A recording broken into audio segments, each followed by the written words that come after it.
Volodymyr Zelensky en visite à Rome ce samedi. Il y a rencontré le pape François, la première ministre Giorgia Meloni et le président italien. L'armée ukrainienne affirme avancer autour de Bakhmout. Les combats et les bombardements se poursuivent dans l'est du pays.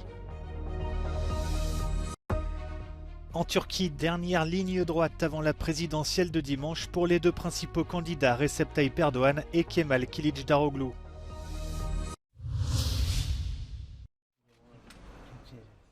Avant une visite à Berlin, Volodymyr Zelensky a été reçu ce samedi à Rome par le pape François et les dirigeants italiens. Selon le Vatican, l'entretien entre le pape et le président ukrainien d'une durée de 40 minutes a porté sur la situation humanitaire et politique en Ukraine. Depuis le début du conflit, le souverain pontife multiplie les appels à la paix. La première ministre italienne Giorgia Meloni a pour sa part assuré le soutien de l'Italie pour une intégration progressive de l'Ukraine dans l'Union européenne et pour une intensification du partenariat avec l'OTAN. Les deux dirigeants s'étaient déjà rencontrés à Kiev en février dernier. Il s'agit de la première visite de Volodymyr Zelensky en Italie depuis le début de l'invasion russe. Il y a aussi rencontré le président italien Sergio Mattarella.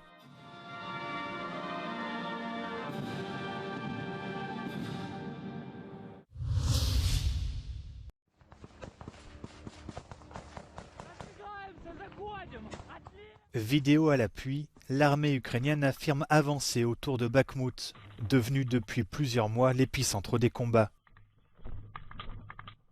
Moscou n'a pas commenté ces affirmations, mais accuse Kiev d'avoir utilisé des missiles britanniques de longue portée pour viser des cibles civiles dans la région de Lougansk, sous contrôle russe.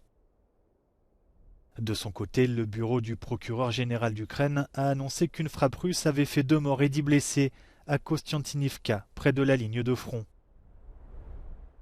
Sur ces images aériennes, la ville de Marinka dans la région de Donetsk, dévastée par les bombardements.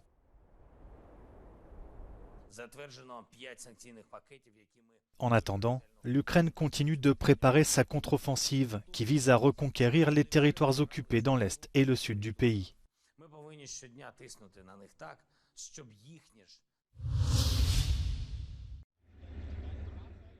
L'Allemagne a annoncé la préparation d'un nouveau plan d'aide militaire à l'Ukraine de 2,7 milliards d'euros.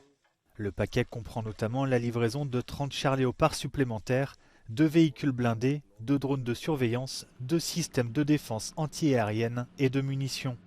Il s'agit du plus important plan d'aide fourni par le pays depuis le début de l'invasion russe. Après une visite en Italie, le président ukrainien Volodymyr Zelensky est par ailleurs attendu à Berlin ce dimanche.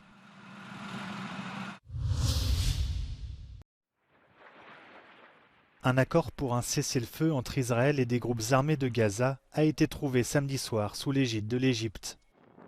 Il doit mettre fin à l'escalade de violence la plus grave dans la région depuis l'été dernier.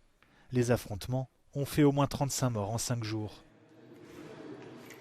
Dans la journée, des dizaines de roquettes avaient été tirées de la bande de Gaza vers Israël après de nouvelles frappes aériennes israéliennes la veille et la mort d'un commandant militaire du djihad islamique.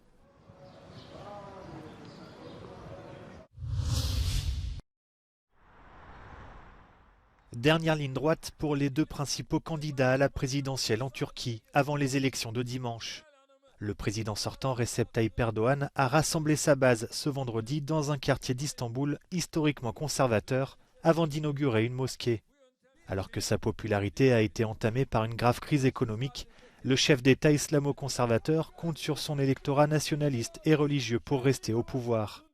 Face à lui, le leader de l'opposition Kemal Kılıçdaroğlu a réuni ses partisans lors de meetings à Samsun et Ankara. Le social-démocrate bénéficie d'une légère avance dans les sondages. Il promet un retour à l'état de droit et à un système parlementaire, un redressement économique et plus de liberté. Les jeunes et les Kurdes devraient majoritairement voter pour lui.